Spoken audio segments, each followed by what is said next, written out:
Zdarec lidi, já jsem Lojka, vítám vás zase u sebe na svém kanálu. Tohle je Když tak Drago, můj verný blboun. A dneska si neřekneme o ničem jiném, než o 2,5 palcovém Danu Vesnu od ASG. Je ten kvér prostě k něčemu, má smysl ho kupovat za nějakých 27, nebo ne? To uvidíme hned po intru.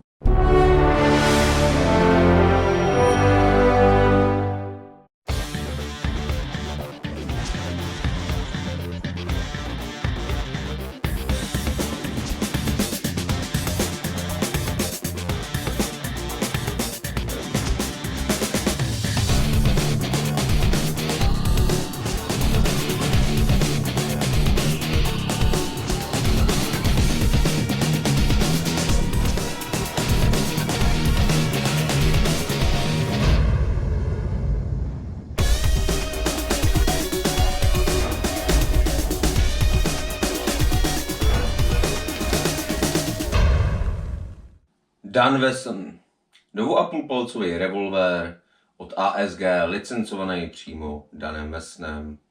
Vyrobený v Tajvanu, zásobník na 6 stran, co je na něm skvělý a hrozně autentický a líbí se mi, jsou tyhle ty patrony.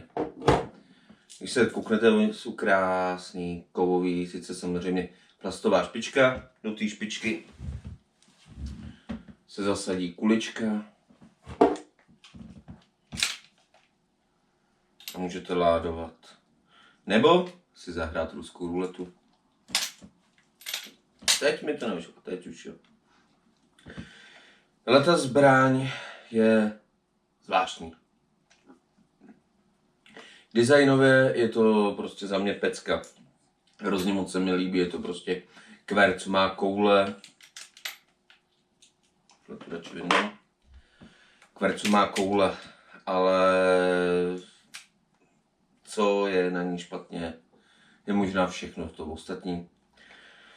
Tenhle revolver je na COčkový bombičky, které jsou tedy kojeti. Taková ta klasika.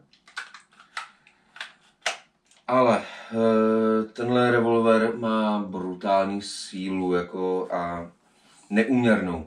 Všichni víme, že COčkový zbraně jsou častokrát trošku silnější, ale ten s novější bombičkou mi na měřáku normálně házel i přes 30 koulema, i přes 3 jouly, což je opravdu už o hubu. Takže kdyby náhodou se si ho někdo pořizovali, tak doporučím opravdu ještě na prázdnou udělat nějaký výstřely, aby tam klesnul v tom COčku tlak, protože jinak tím můžete opravdu někomu ublížit. Další a za mě úplně ta největší nevýhoda tohohle revolveru je to, že nemá hop-up. Takže sice máte sílu prostě takového menšího příručního děla, ale ono vám to po pár letech, po pár metrech prostě padá, nebo vám to lítá totálně nepřesně, takže jako na větší vzdálenosti, což by sílu jinak mělo mít hop-up, což máte jich 715, myslím, tak by to bylo OK, ale takhle prostě se to hodí na krátké vzdálenosti a bohužel prostě ta přesnost mizivá. Zase na ty krátké vzdálenosti to má hroznou sílu. Takže prostě myslet na to. Ale jinak, ta zbraň je prostě krásná. Co se mi tam líbí hrozně moc, tak je, že můžete prostě to si zahrát i klidně na pistolníka. Jako kdo by nechtěl, je tady dvojčinná spoušť. Že buď můžete klasiku natáhnout, celé tak. To je prostě na tomto boží, jako proto se člověk kupuje revolver, je to prostě o tom pocitu.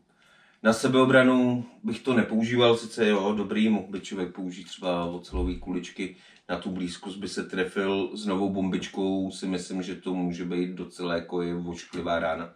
Ale jako chcete po někom střílet kuličkama a co se pak stane, buď vás pobudá, anebo prostě vytáhne někdo další zbraň a podpráskne vás. Prostě je to blbost, to nedějte.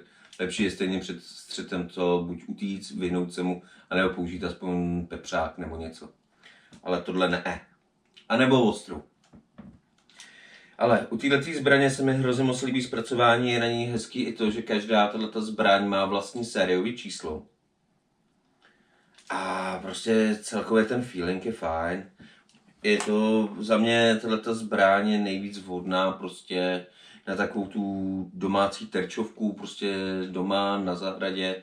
Samozřejmě myslet na brejle, na bezpečí, protože odražená kulička od tohohle, když budete mít novou bombičku, opravdu nebude nic příjemného. Že jo, Drago? No, ten už vám tady vytahuje kostičku na mrtvole. Ale pak třeba k nějakému cosplay je super, že prostě nemusíte řešit, když máte prázdný patrony, vypadá to furt dobře. A nemusíte se bát, že byste někoho ohrozili. Můžete si zahrát ruskou ruletu, můžete cokoliv, ale bacha na ty kuličky pak ne. Já jsem tady... Teď už tam dochází bombička, takže teďka měřit nebudu, ale na měřáku jsem teďka, když už vlastně, nevím, teďka to už nemá skoro žádný tlak, tak mi to tam házelo 1,5.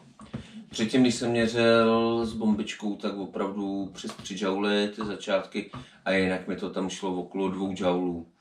Takže prostě do baráku to rozhodně není, jenomže bohužel tu přesnost mimo ty baráky mít ani nebudete, takže je to hezký, je to fajn, ale rozhodně bych se spíš kouknul po té 715kový variantě, která už má 4 hop-up, takže by to byl za mě kompletně krásně funkční revolver. Jsou takřka úplně identický, takže tím nic neskazíte. Tohle to má cenu nějakých 2700, když je náhodou skladem. A ta druhá, myslím, že je podobně, taky okolo 3000. Nebo můžete zvolit prostě klasiku, nejprodávanější kver teďka, co většinou je AAPčko, buď kompakt nebo normální dlouhá asasinka, nebo prostě jít do nějakého gluku, který jsou proč, protože ty jsou nesmrtelný. Máte na to nejvíc prostě kustomizací a tak na tyhle ty další dva. A hlavně větší zásobník, u některých z nich je to střelba dávkou. V baráku se nestratíte. Tohle krásná frajeřina, krásný feeling, ale za mě na Airsoft skoro nepoužitelný. Možná se mnou někdo nesouhlasí, to prostě takové je život, no. Mě to žíle netrhá, za mě prostě tohle na hřiště moc ne. Za prvý v tom nevidím smysl a za druhý za mě je to až moc nebezpečný, když si člověk nebude kontrolovat bombičku a někoho sejmete. Fakt jako typu, že nikdo z vás nechcete na blízkost dostat 3 joulama. Takže asi tak. Vím, že dneska to bylo docela krátký tato recenze, ale ono popravdě o této zbraně nejde za stolik povídat extrémně. Plus se snažím taky tak dlouho furt nevykycávám, mám většinou dlouhý recenze. Ale na co se můžete těšit příště? Příště už konečně uděláme recenzi na novičovskou snipu SSG-10, což je vlastně vytuněný VSR-10. A potom bych se chtěl vrhnout konečně na naši českou legendu Škorpíka vzor 61. Takže mějte se krásně, děkuju, že mě sledujete, kdo mě sledujete, uděláte mi ohromnou radost, když dáte like a dáte i odběr nebo i zvoneček. Vám to nic neudělá, mě to podpoří. Takže mějte se hezky a brzo zase čau u další recenze.